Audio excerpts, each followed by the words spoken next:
Bonsoir bien-aimés, bonjour, tout dépend de votre fuseau horaire. Bienvenue sur Mahali. Aux anciens, j'ai dit bon retour et aux nouveaux venus, j'ai dit caribou dans la famille. Bienvenue dans la famille caribou, ça veut tout simplement dire bienvenue. Que le Seigneur de gloire vous bénisse tous abondamment. Père, je te dis merci pour ces instants. Merci pour ton amour, merci pour l'occasion que tu nous accordes encore de suivre ces merveilleux témoignages, puissants témoignages au-delà de ce que tu as eu à faire dans la vie de ta fille. Nous te disons infiniment merci. Enseigne, Père, libère encore plusieurs au travers de ces témoignages. C'est dans le nom de Jésus de Nazareth, notre Seigneur Sauveur, j'ai ainsi prié, j'ai dit Amen. Amen, Amen. Que le Seigneur de gloire vous bénisse tous abondamment. Alors, ce soir, nous allons, je vous ai dit, au mois de décembre, nous avons eu à essayer quelque chose. Depuis un moment, moi-même d'ailleurs, depuis que j'ai commencé la chaîne, je partage mes témoignages depuis un certain moment. Et au mois de décembre, nous avons eu à partager, à lancer le live. Et j'ai parlé, il y a des gens qui ont appelé, c'était un téléphone ouvert par rapport au témoignage, ils ont donné leur témoignage et nous avons décidé pourquoi ne pas faire reprendre ce qu'on avait déjà commencé, l'émission. Alors, j'ai un témoignage. Ici, vous allez appeler après avoir suivi ce témoignage. Si toi aussi tu as un témoignage, tu as ce que Dieu a fait pour toi, le Seigneur s'est manifesté dans ta vie d'une façon ou d'une autre, pourquoi pas ne pas être une bénédiction pour les autres?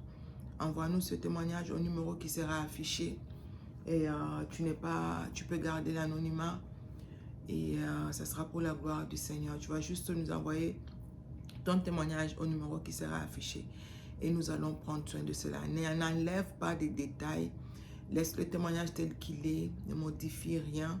Tu peux, ce que j'interdis dans les témoignages, c'est de ne pas mentionner le nom des pasteurs, citer le nom des gens dedans pour ne pas nous créer nous-mêmes de problèmes. Il faut être sage, c'est tout. Mais le témoignage, tu le gardes comme il est. Et ça sera pour la gloire du Seigneur. Que le Seigneur de gloire vous bénisse abondamment. Alors, le témoignage a pour objectif d'édifier. Le témoignage a pour objectif de fortifier, de relever ceux-là qui sont fatigués, affaiblis. Toi, tu peux penser que c'est rien. Pourquoi je vais dire ça? Mais tu ne sais pas. Il y a quelqu'un qui est dans la même situation que toi. Elle se pose des questions. Est-ce que je saurais sortir de cette situation? Est-ce que c'est possible? Est-ce qu'il y a vraiment des gens qui traversent des choses comme moi? Elle peut être là, en train de mourir, pensant qu'elle est la seule à traverser cela et les gens ne traversent jamais des choses comme ça. C'est trop dur. Alors qu'il y a quelqu'un d'autre. Toi, tu es déjà passé par là. Le Seigneur t'a délivré. Tu as remporté la victoire. Maintenant, c'est à toi de nous partager ce témoignage afin de fortifier cette personne, de relever cette personne. Quand tu gardes cela pour toi, ça n'aide pas. Voilà. Alléluia, que le Seigneur vous bénisse abondamment. Alors, je disais, le témoignage, quand nous témoignons, ça mène encore le Seigneur à faire plus pour nous. Tu vois, c'est quelque chose. Même dans la vie normale, hein, si on te donne, tu n'es pas reconnaissant pour ce que tu as. Comment tu peux recevoir plus? Les gens qui témoignent beaucoup, ce sont les gens, ce sont des gens à qui le Seigneur se manifeste beaucoup aussi. Le Seigneur les visite beaucoup, le Seigneur fait de grandes choses. Pourquoi? Parce qu'ils sont reconnaissants. Tu n'es pas reconnaissant, mais tu espères encore avoir. Tu vas avoir. Qu'est-ce que tu fais de ce qu'on t'a déjà donné? Sache donner. Tu as reçu, donne aussi aux autres. Partage avec les autres. Ainsi, le Seigneur va ajouter plus. Voilà. Je vais lire un passage. Oh, Seigneur. C'est le livre de Psaume 19, 8, j'ai lu au nom de Jésus. La loi de l'Éternel est parfaite. La loi de l'Éternel, c'est la parole de l'Éternel dans d'autres versions. Elle donne du réconfort. Le témoignage de l'Éternel est vrai. Il rend sage celui qui manque d'expérience. Tu vois, le témoignage est parfait. Le témoignage est vrai. Et rend sage celui qui manque d'expérience. Après avoir écouté ce témoignage, il y a des vies qui vont être changées. Après avoir écouté ce témoignage, il y a des gens qui vont prendre des décisions. Voilà, le témoignage rend sage. Voilà, alléluia. Que le Seigneur de gloire vous bénisse abondamment. J'aurai à commenter un peu à la fin. Je vais juste nous partager l'histoire de notre sœur qui a vraiment voulu nous partager son témoignage. Et nous bénissons le Seigneur pour sa vie et pour cette grande délivrance que le Seigneur lui a accordée. Alléluia. Alors, notre sœur est née en Afrique, mais elle a grandi en Europe, dans un pays européen. Je ne veux pas citer le nom. Excusez-moi, je dois mettre ce silencieux. Elle a grandi en Europe, dans un pays européen, je disais. Et elle dit dans son témoignage que pendant qu'elle était petite, elle faisait souvent un rêve. Tu vois, ce genre de rêve qui se répète beaucoup. Et c'était son premier rêve aussi. Et dans ses rêves, qu'est-ce qu'elle a eu à voir? Elle se voyait souvent en train de courir, mais elle court, elle fait du surplace, elle n'avance pas. Elle est juste en train de faire du surplace et elle était liée au fait. C'est pourquoi elle ne pouvait pas avancer, elle ne pouvait pas aller loin. Elle était liée, elle ne pouvait pas avancer. Et elle dit ça avait des répercussions sur sa vie professionnelle. Rien n'avançait. Elle pouvait avoir un boulot, mais jamais de promotion. C'est vers l'âge de 12 ans, elle dit dans son témoignage, à l'âge de 12 ans, c'est là qu'elle commence à s'intéresser aux choses de Dieu, commence à aller, là on fait l'étude biblique, elle commence à aller à l'église, mais elle n'était pas assidue, elle n'était pas quelqu'un de persévérant, d'aller à l'église tout le temps, non, c'était juste de temps en autre, once in a while, elle va à l'église quand elle a le temps, elle n'était pas persévérante dans les choses de Dieu, voilà. Ça, c'est à l'âge de 12 ans. Quand elle a eu l'occasion, elle disait dans son témoignage, vers 2017-2018, c'est là qu'elle nous dit qu'elle tombe sur un pasteur africain qui parlait de l'impact, l'influence, le poids qu'un nom peut avoir dans la vie de quelqu'un, sur la vie de quelqu'un. Ça avait vraiment un poids. Et ça l'a intéressée. Elle commence à faire des recherches là-dessus. Elle a suivi l'enseignement. Elle commence à s'intéresser un peu pour savoir qu'est-ce qui allait, observer sa vie et le nom qu'elle portait. Elle commence à se poser beaucoup de questions. Qu'est-ce qui se passe? Et le rêve qu'elle faisait qui la tourmentait. Et elle me dit dans le témoignage, le premier prénom qu'elle portait, c'était le prénom de sa grand-mère. Et alors, comme vous savez tous, elle a fait des recherches sur Internet pour pouvoir changer le nom. Et elle a découvert sur Internet qu'il y avait une loi qui permettait que tu pouvais changer de nom. Il y avait deux options, en fait. Ou tu changes, tu effaces carrément tout, ou tu déplaces le prénom. Maintenant, vous savez, quand tu es déjà adulte, tu portes un nom comme ça depuis plusieurs années, tu as des choses, il y a beaucoup de documents administratifs sur lesquels se trouve ce nom. Et changer comme ça va demander que tu changes tout et ce qui n'est pas facile. Si tu ne changes pas tout, ça va paraître comme si c'est deux personnes différentes, tu as deux identités. Imagine un peu, tu vas acheter une parcelle, imagine moi je suis Marie-Laure, je peux dire Snyder, et maintenant je vais changer de nom, je vais devenir Marie-Angélique Pierre, something.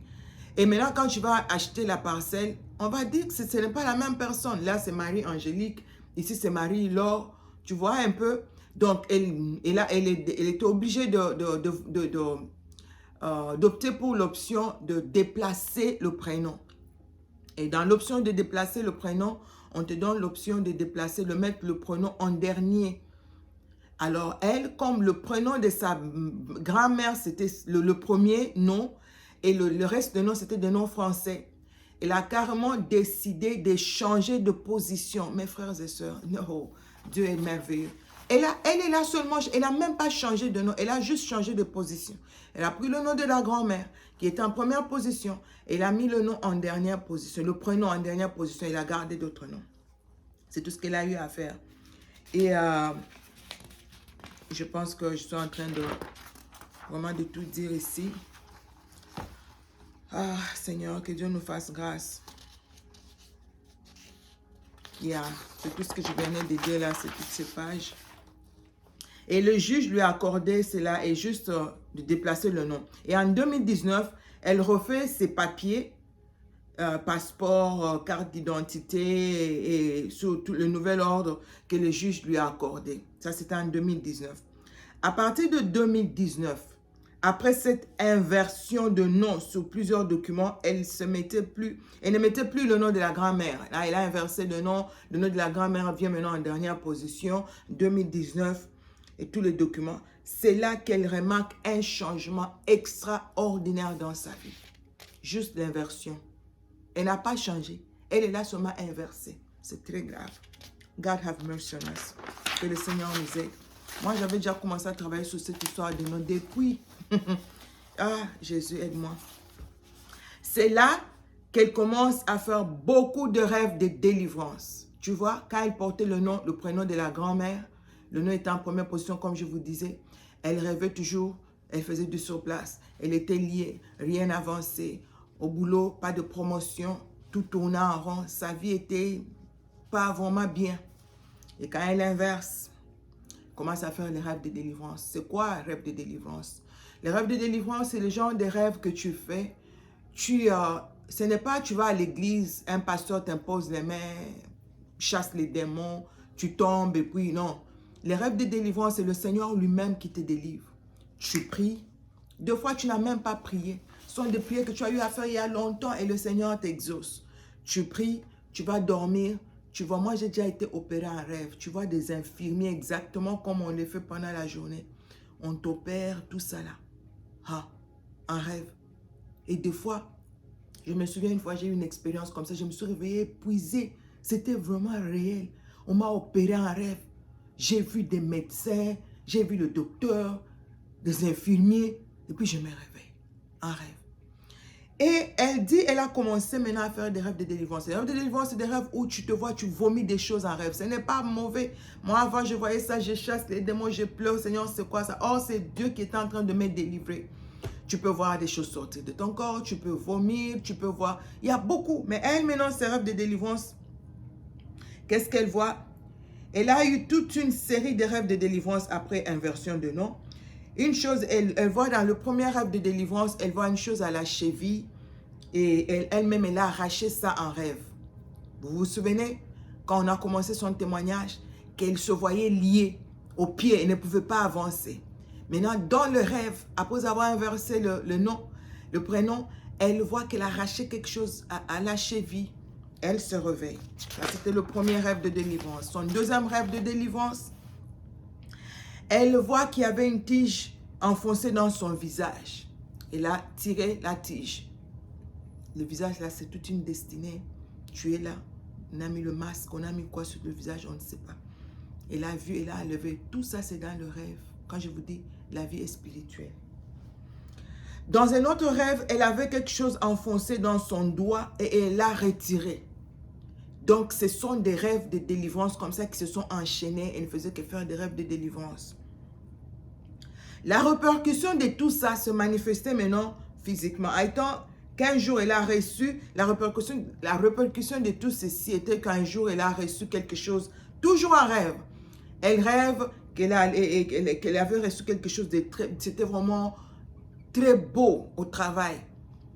On lui a donné quelque chose, c'était vraiment quelque chose comme genre un truc à décorer la maison avec. Elle amène ça et quand elle vient avec ça à la maison chez elle, elle dépose sur, comment on appelle ça, sur une étagère. Voilà, voilà. Tout ce qu'on dépose sur les étagères, c'est pour la décoration, non? C'est pour embellir, c'est pour que ça soit beau. Oui, elle a amené ça et déposé sur l'étagère. Tu vois, ça, c'est Dieu qui est en train d'améliorer sa vie déjà. Et puis, elle se réveille. Et quand elle se réveille, elle va au travail. C'est qu'elle a vu la vie spirituelle, je vous dis. Au travail, quelques jours après au travail, son chef lui dit, madame, elle était là depuis longtemps, elle travaillait, on ne lui avait jamais proposé ça avant. On lui dit, on vous propose un avancement, je pense, hein, c'est le terme qu'il avait utilisé, un avancement financier. Et vraiment, c'était beaucoup d'argent. Comme ça. Tu vois ce qu'elle avait vu? Quelque chose de très bien. Et puis elle dit, bon, on lui a dit ça, ça lui a fait ni chaud ni froid. Donc la délivrance était vraiment en place. Hein. Elle était, et tout ce qu'on lui a dit là, elle est sortie de là, ça ne l'a vraiment pas tu vois quelque chose qui arrive, tu dis waouh, non, elle n'était plus là en fait, elle voulait plus, elle voulait aller loin. Et quelques temps après, elle décide de démissionner. Elle me dit que son patron était tellement fâché contre elle, voulait pas lui parler, il lui a juste adressé la parole c'était l'année passée. Elle a trouvé un autre emploi après avoir... et cet emploi, le poste qu'elle a trouvé, ça allait tellement vite. L'entretien, l'embauche et tout, c'était tellement vite et c'était encore mieux payé que ce qu'elle avait avant. Ça sont des choses qu'elle n'avait pas avant. Tout ça là, sont des choses qu'elle n'avait pas vécues avant. Oh Seigneur. En ce qui concerne la situation professionnelle, on remonte. En ce qui concerne sa situation professionnelle, un jour, une fois, elle a fait un rêve. Dans le rêve, elle voit une feuille d'une blancheur, d'un éclat, vraiment éclat. C'était vraiment d'une blancheur, une blancheur, d'un éclat trop, je peux dire ça, c'était vraiment blanc, tellement blanc que même de loin, tu peux remarquer ça, voilà. Et maintenant, dans le rêve, elle se met à courir, à suivre cette feuille-là. Elle était en train de suivre la feuille, elle est en train de suivre, il y avait un vent très fort qui était en train de, comme éloigner cette feuille d'elle. C'était en train de s'éloigner d'elle et elle a continué à suivre jusqu'à ce que cette feuille entre dans une cabane, je pense. Hein. La feuille est entrée dans un lieu et dans le lieu où la feuille est entrée, il y avait un marabout. Et il y avait une boîte noire dans cet endroit-là. Il y avait un marabout. Et dans la boîte noire, elle essaie un peu de faire un effort pour voir. Et la feuille qu'elle avait vue là, elle voit la feuille dans cette boîte noire. Et bizarrement, il y avait un marabout, la boîte noire, et la feuille qu'elle avait vue qu'elle était en train de poursuivre. Et puis il y avait un monsieur devant la boîte noire. Et elle reconnaît le visage du monsieur, c'était un membre de la famille. Et quand elle regarde bien, elle observe, elle se rend compte, mais ça, c'est mon CV. Mais c'était comme si c'était un marabout avec son client, voilà. C'était un marabout, un client qui est venu. Vous savez bien, quand quelqu'un vient comme ça chez un marabout, c'est pour faire un sacrifice. Donc, là, nous comprenons que toute sa vie professionnelle a été consacrée à un marabout. Donc, il y a quelqu'un qui allait hypothéquer sa vie professionnelle, la carrière, les promotions et tout ça, les finances, tout a été hypothéqué, a été donné à un marabout en échange de quoi, on ne sait pas. Donc, vous comprenez tout ce qu'on a eu à dire là. C'était ça le nœud du problème. Tout a été donné à un marabout. Je n'ai pas voulu commencer avec ça. J'ai voulu mettre ça en dernier. Et quand elle a vu ça, elle regarde, elle se dit, mais dis donc, mais ça, c'est mon CV. Et puis elle se réveille. Je vais expliquer à la fin. Je peux même expliquer, vous allez comprendre. Vous savez, deux fois, Dieu, il t'a déjà délivré de quelque chose. Mais il t'amène dans le passé pour te faire vivre le film, afin que tu comprennes exactement qu'est-ce qui s'est passé. C'est ce qui s'est passé avec elle. Elle était déjà dans le travail et tout ça. Mais là, le Seigneur l'amène. C'est pourquoi, vous voyez, j'ai mis ça à la fin comme ça. Ce n'était pas au début. Au début, elle avait des rêves et puis tout a changé. Elle a changé de nom. Elle a fait ce rêve après. Dieu peut t'amener comme ça après t'avoir déjà délivré. Ça, moi, j'ai déjà vu beaucoup de rêves comme ça. Avant, je ne comprenais pas. Je veux pleurer.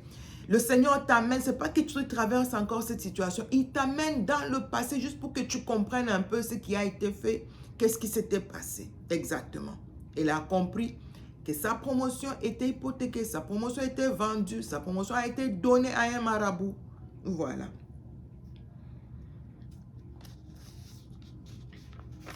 Donc, quand elle a regardé là, c'est comme si le marabout était en train de travailler sur son CV. Voilà, c'était un travailleur. Il était là, le client est venu avec le CV de la dame et le marabout était en train de travailler sur ça. Et l'homme avait la morphologie d'un membre de sa famille, comme je le disais déjà. Et elle dit ça, c'est mon CV. Et c'était la fin de son rêve. Elle se réveille. Et après, elle fait un autre rêve où elle va dans un magasin pour acheter quelque chose, elle a acheté et tout ça, et puis il y avait une vendeuse dans le magasin, et la vendeuse, maintenant, voulait mettre son nom, comme avant, tu vois, non, esprit de réclamation.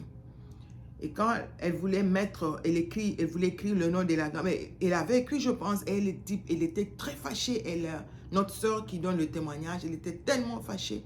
Elle dit à la dame, n'ose plus jamais écrire ce nom-là, je ne veux plus jamais de ce nom. Et puis elle était tellement fâchée, et puis elle se réveille. L'autorité spirituelle. Quand tu ne sais pas être autoritaire en esprit, on va dominer sur toi. On va vraiment marcher sur toi.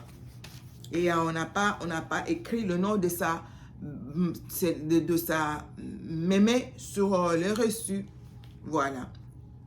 Après toute cette série de rêves, tout ce qu'elle a eu à vivre là, le nom il a changé, le travail et tout ça, finalement, elle voit la mémé elle-même. Elle fait un rêve un jour où elle voit la grand-mère en rêve. La grand-mère vient. Elle l'a dévisagée en rêve comme pas possible.